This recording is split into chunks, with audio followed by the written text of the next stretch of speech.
You were taught that Adam and Eve is a story about disobedience, about a woman who listened to a snake, a man who followed her, and a God who punished them both. That is the version you were given, and almost everything about that version is wrong. Not some of it, all of it. This was never a story about sin. It was always a map, a precise, terrifyingly accurate map of what is happening inside your mind right now, every single day as you read these words. And the people who had the most to lose from you knowing that made very sure you would never find out. This is not a religious video. There is no theology here, no denomination, no doctrine. What you are about to encounter is the oldest psychological text ever written, decoded through original Hebrew, modern neuroscience, and the work of thinkers who spent their lives trying to understand what it means to be conscious. By the end of this, you will look at that story differently, not just intellectually. You will feel it differently, because once you see what it was actually describing, you will recognize it. You will recognize it the way you recognize something you have always known but never had the words for. That recognition is what they were afraid of. Here is the paradox that should trouble you. The Bible is the most widely distributed book in human history. 5 billion copies, translated into over 3,000 languages. And yet, if you ask the average person what they actually took from the story of Adam and Eve, they will tell you obedience is good, temptation is dangerous, and women bear some special burden of guilt. That is it. 5 billion copies. And the operating takeaway is a guilt structure that has shaped Western civilization for 2,000 years. Something is wrong with that picture. Either the most studied text in history contains a very simple moral lesson that any child could grasp, or, and this is where you need to stay with me, the most important layer of that text was deliberately stripped away, not through accident, not through poor scholarship, through choice. There were people who understood what this text was actually doing.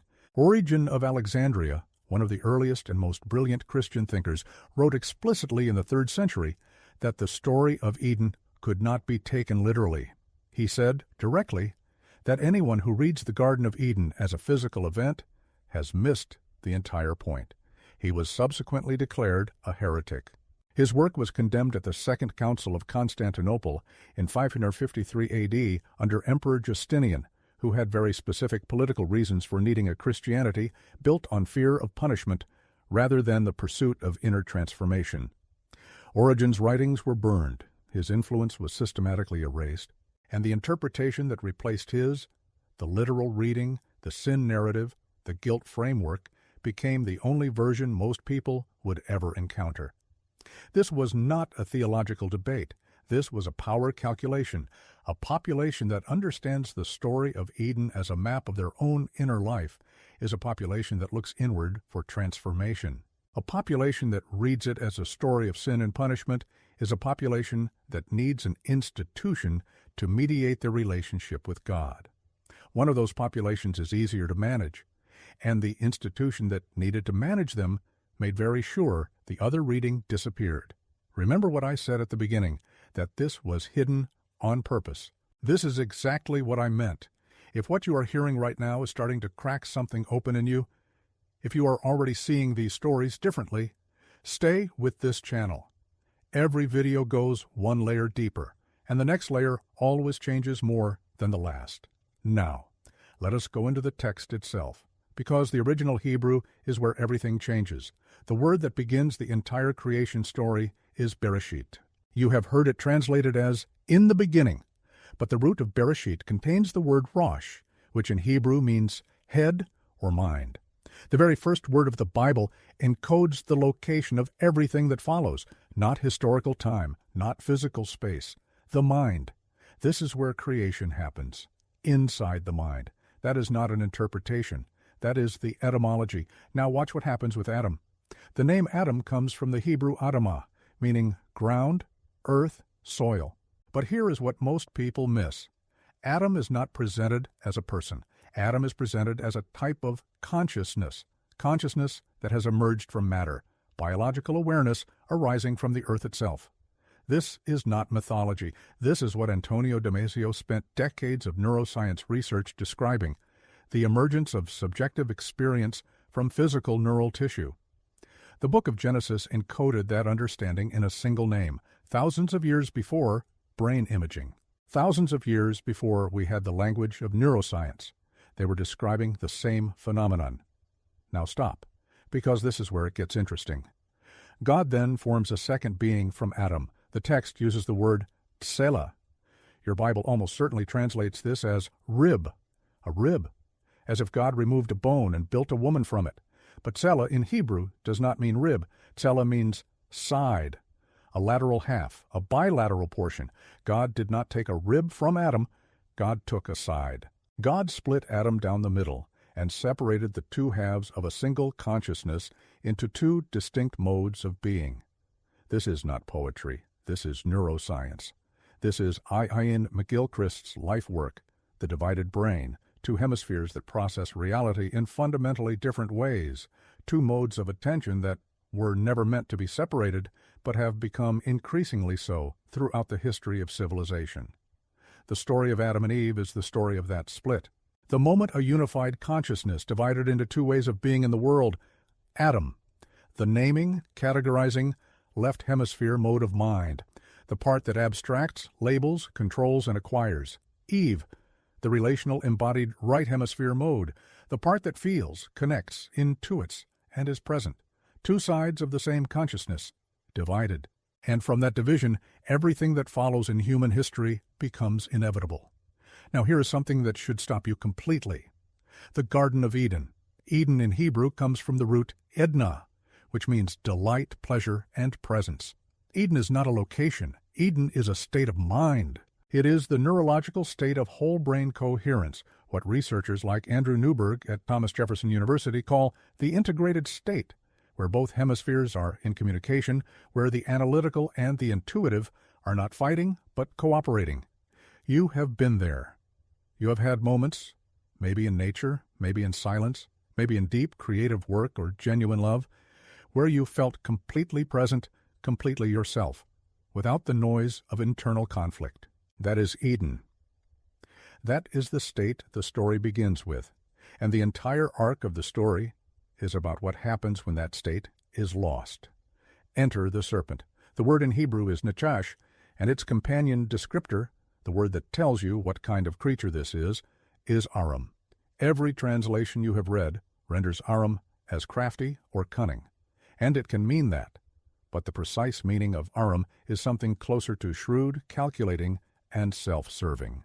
It is the description of an intelligence that is analytically powerful, but disconnected from relationship, from consequence, from felt reality. This is not a description of evil. This is a description of the isolated left hemisphere operating without the balance of the right. Carl Jung would have recognized it immediately, the intellect severed from the soul. The calculating function that believes it can reason its way to certainty, that reduces everything to strategy, that offers the mind an upgrade while quietly amputating the very faculty that makes the upgrade worth having. The serpent does not attack Eve with violence. The serpent argues with her, uses language, uses logic, uses the exact mode of the left hemisphere to seduce the right hemisphere into a particular kind of thinking, the thinking of acquisition, of ambition, of becoming something other than what you are. You will be like God, the serpent says. You will know, you will possess, you will rise. This is it. This is the whole pattern. The seduction of consciousness into the mode of having rather than being.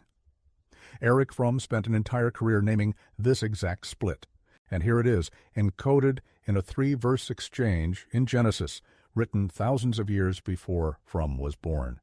If something just shifted in you right now, if this is landing differently than anything you have heard before, drop "I'm awake" in the comments and tell me what city you are watching from, because people are arriving at this same moment right now across the world, in Sao Paulo and Lagos, in London and Manila, in Cairo and Los Angeles. And I want to see exactly where this is happening. Now, this is the part nobody sees. When Adam and Eve eat the fruit, the text says their eyes were opened and they knew they were naked. Every Sunday school version treats this as the moment of guilt and shame. But that is not what the Hebrew describes. The word for "knew" here is yada, the same word used elsewhere in the Bible for the deepest kind of intimate knowing, for presence with another being. What happens the moment they eat is not simply moral awareness. It is the birth of self-consciousness, the sudden, jarring awareness of the self as a separate object in the world. This is the ego. The scientific term for this, the moment a brain begins to model itself as an entity distinct from its environment, is what neuroscientist Antonio Damasio calls the autobiographical self. And the emotional signature of that birth is exactly what Genesis describes: shame, exposure, the desperate urge to cover and conceal. This is where it gets dangerous, because self-consciousness is not merely an intellectual event. When the brain shifts from the integrated state, Eden, into the self-monitoring state, it activates a threat response. Daniel Siegel's research on neural integration shows that the shift from coherent whole brain functioning to fragmented hemispheric dominance produces the exact neurological signature of anxiety, hypervigilance, and disconnection. The fall was not a punishment from outside. The fall was the internal consequence of a consciousness that split from itself. God does not curse Adam and Eve in anger. God describes what is now inevitable: toil, struggle, the ground that resists, the pain of bringing new life forward, not as revenge, as the natural consequence of living inside a divided mind. That is it. That is the whole thing. And now it gets personal. Have you ever felt like there are two versions of you arguing with each other? One part that knows what you need: rest, stillness, genuine connection, the courage to stop performing, and another part that keeps strategizing, planning, acquiring, justifying why you are not yet ready to stop. One voice that says this is enough, and another that says not yet, one more thing, one more achievement, one more fix. You have felt this. That argument is not a character flaw. That is not a moral failing. That is the two halves of your consciousness doing exactly what Genesis said they would do after the split. Adam and Eve are not two people. They are two modes of your mind in conflict every day, right now. Now, stop for a second. The left hemisphere mode, what the text calls Adam, is the part of you that names things, controls things, builds things, acquires things. It is not evil. It is necessary. But when it dominates, when it silences the other half, it produces the exact state the story describes as exile from Eden. The right hemisphere mode, what the text calls Eve, is the part of you that knows without explaining, that feels the weight of a moment, that is capable of genuine presence. When that part is suppressed, seduced into thinking that more analysis, more control, more strategy will solve the deepest problems of your life, you get the fall, you get the exile, you get the anxiety, the restlessness, the low-grade sense that something essential has been lost. That is not a religious feeling. That is a neurological state. And it is the most common human experience in the modern world. The most analytically powerful civilization in history is simultaneously experiencing a catastrophic epidemic of disconnection, anxiety, and meaninglessness. That is not a coincidence. That is a result. And it gets worse, because the most devastating consequence of the split is not the suffering it produces. It is the fact that the dominating half, the calculating, strategic, acquiring mode, is completely convinced it is solving the problem. The left hemisphere does not know it is isolated. It experiences its own dominance as clarity, as progress, as rationality. Ioan McGilchrist calls this the emissary that has forgotten it serves a master. The part of the mind that was meant to execute is now convinced it understands, and so it keeps offering the same solution that is producing the problem. More control, more certainty, more acquisition, more becoming. And the other half, the Eve within you, gets quieter and quieter, not gone, never gone, but buried, waiting.